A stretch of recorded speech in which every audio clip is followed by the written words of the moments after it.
Hello, and welcome to the Darby Creek Diaries. I'm Gail Thompson, and I'm so glad that you're spending time with me today. Today we're going to do some inline stamping with the help of our MISTI. I will talk about a blog named Hero in a little bit. A challenge blog with very generous prizes from Hero Arts. Let's get started. There are two ways to go about this, the Gail by gosh and by golly way. Or you can do it by actually measuring. So I'm showing you how to do it measuring to find the center. It doesn't really matter because every piece of cardstock you have is, and every stamp's going to be a different size. So I did want to point out, I like this grid. You can make one yourself, or you can get it, I think, from Simon Says Stamped. And I just decided, I measured how many squares there were across the chair and on, the height of the chair. And I just went that way about it. But like I said, no point writing it down because whatever you do is going to be a different size.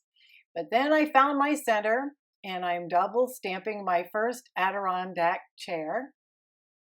And now I'm just doing the Gail by gosh and by golly way first. I'm eyeballing it. Later on, I will do some counting if that makes you feel better. But I do math all day long and I just hate doing it in crafting. Now we're getting to our yellow ink. Most of these inks are Hero Arts inks. My blue ink gave me some issues, so I will tell you what I did about that later. That's why there are two card examples. So I'm sorry my head gets in the way, but you do kind of have to get over it to see what's going on. I don't mean you have to get over it. I mean you have to get over it. And I think we're good to go. And so we're going to do orange. I'll have all the supplies listed below or good counterparts if they're not available anymore. This was a Hero Arts red that came in a kit and it didn't really have a name. So it's okay if your paper goes off to the edge. It doesn't matter. It doesn't scream. It doesn't bend. And there's my red. Now you do want to make sure that you get your paper, use a magnet, tape, whatever. I have sticky pads. I don't know why I didn't get them out. Oh, I do. I was too lazy to go get them. So now we're going to get to the other side. Now this is where we're going to start counting because I had to do a second card because my blue ink just gave me fits. So I'm going to make sure that I am back in my center. But this time I'm going to count the squares, 3.5 squares, because I figured each one was 3 squares wide. And so you just slide it over 3.5 squares, and that gives you a little bit of room in between. And now we're going to use the new blue ink, which happens to just be a distress ink. I don't just have tons of different dye inks. So we had to go to distress and I had to double stamp it. Distress inks really aren't meant for stamping. It's more for techniques, but you can make do when necessary. And I did. And I'll show you what I did later. And you want to wipe your stamp off very well in between or you'll wind up getting mixed colors. Now I'm picking up my little background there and I'm going to slide it over 3.5 little squares and tape it down again really well, making sure it's straight, getting my head in the way. And now we're just doing the Roy G. Biv here. So we've got our purple, which I think is called Grape Slush or something like that. I wanted to talk about a blog named Hero. I am very proud to have been on the design team for, 2-3 years now.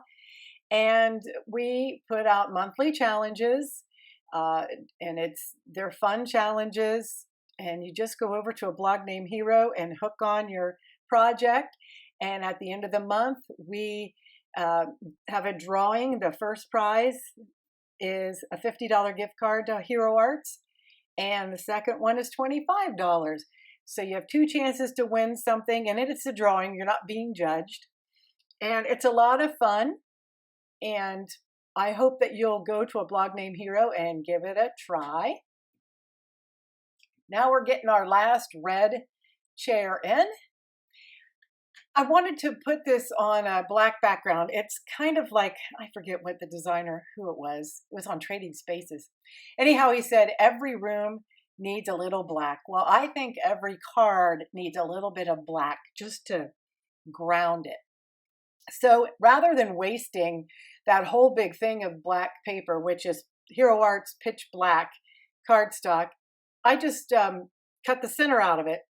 And I'll save it for another project because all we really need is the frame. Plus, it gets rid of the bulk if you're mailing things. I wanted to put a sentiment on here. So I got out that grid again. That really is a handy grid, but you can definitely make one yourself. Just run a piece of acetate through your copier, copying that grid behind there. So I'm going to just stamp the sentiment in Versafine Onyx black ink, which is my go-to. I have 14 different black inks, but I seem to go to that one for when I want fine detail stamping. And there are others that do a good job, but that one to me is the benchmark. And I will double stamp it. That's the beauty of the MISTI. The MISTI's a game changer. I started back in the days of horse and buggy, and we had nothing like this, trust me. Now I'm just going to layer up my card together, easy peasy. And so this is a mini Slimline, and I kind of like it because you don't have to do a whole bunch. There's not a lot of real estate to cover. And I'm eyeballing it, of course. And I do wind up having to fix it a little. Now I'm going to just put that little black mat behind. That Hero Arts pitch black paper is the blackest paper I have ever found, and it is also really thick. So if you just want black paper, I highly, highly recommend it. It's a go-to. I won't ever buy another kind. And I have other brands, but that's the way to go. Now that I've got everything layered up, I thought, well, I want to put a little bit of dimension to this. And I had some shells laying around I was going to use for decoration for my picture. And I said, well, why don't I just put one of those on the card? Because I didn't want to really draw the beach. And I thought that kind of took away the simplicity of putting sky and water and all that. So I'm just using a little bit of, I think, is that jute? Is that what that's called? And I'm just wrapping it around there, and I'm going to tie a piece of one of those, well, it's not a piece of shell, it's an actual shell. And I have my little tweezers in there, but I don't know why. They really come in more handy when I glue everything down. And of course, the memory was full on my memory card, and that part's not on video, but you guys know how to glue down things, I'm sure. I just glued it to the rope, the little string, and then I glued it to the paper so that it wouldn't be all dangly.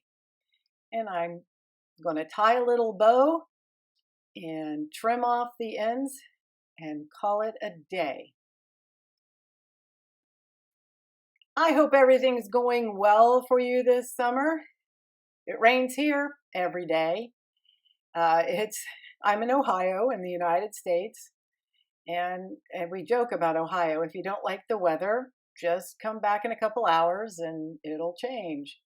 And that is true, although the humidity and the rain haven't changed a whole bunch.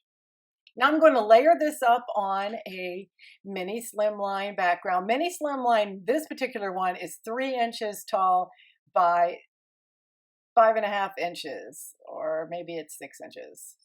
I think I made a 6-inch square, sorry. And then you're going to fold it in half, so the front of it is 3 inches. And the easiest way to do this is to stick it in the corner, since I knew I was covering the whole card base front, and shove it in a corner, and there you go. And I added a couple little droplets there. Now the boo-boo, the blue chair got all smeary, so I just covered it up. Never throw anything away until you absolutely can't do anything else with it. I hope you'll like and subscribe, come back and see me soon, and definitely go to a blog named Hero. And follow me on all my social media, especially Facebook and Instagram. I'm going to leave some videos here for you to watch. I hope to be back a lot sooner. Until then, take care. Bye-bye.